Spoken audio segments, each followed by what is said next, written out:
उस दिन सवेरे 8 बजे मैं अपने शहर से दूसरे शहर जाने के लिए निकला।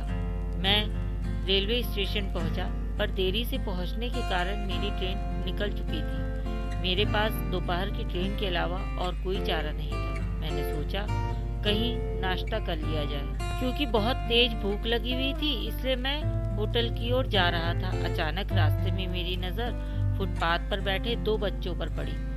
दोनों लगभग 10 से 12 साल के रहे होंगे। बच्चों की हालत बहुत खराब थी। कमजोरी के कारण उनके अस्थि पिंजर साफ दिखाई दे रहे थे। वे भूखे लग रहे थे। छोटा बच्चा बड़े को खाने के बारे में कह रहा था और बड़ा उसे चुप कराने की कोशिश कर रहा था। मैं अचानक रुक गया। दौड़ती भागती जिंदगी में पैर ठहर से गए।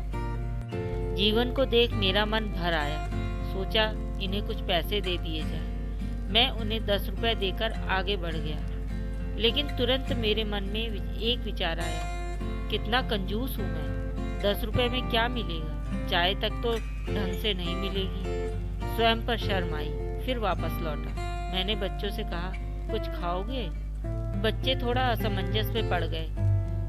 जी, मैंने कहा, बेटा मैं नाश्ता करने जा रहा हूँ, तुम भी कर लो। वे दोनों भूख के कारण तैयार हो गए। मेरे पीछे पीछे वे होटल में आ गए। उनके कपड़े गंदे होने से होटल वाले ने डांट दिया और भगाने लगा। फिर मैंने कहा, भाई साहब, उन्हें जो खाना हो वो उन्हें दे दीजिए, पैसे मैं दूंगा। होटल वाले ने आश्चर्य से मेरी ओर देखा।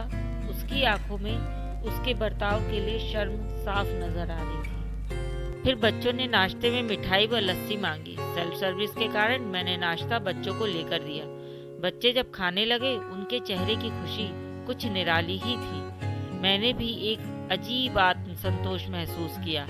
मैंने बच्चों को कहा, बेटा अब जो मैंने तुम्हें पैसे दिए हैं उनमें से 1 रुपए का शैम्पू लेकर हैंडपंप के पास जाकर नहा लेना, और फिर दोपहर और शाम का खाना पास के मंदिर में चलने वाले लंगर में खा लेना।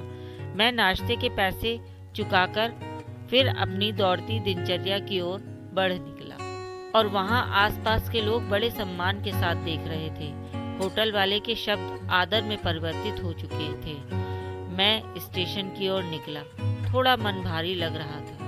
मन थोड़ा उनके बारे में सोचकर दुखी हो रहा था। तभी रास्ते में मंदिर आया।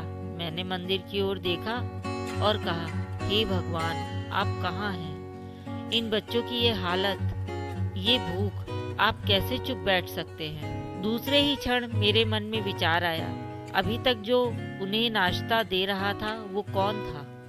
क्या तुम्हें लगता है तुमने वह सब अपनी सोच से किया?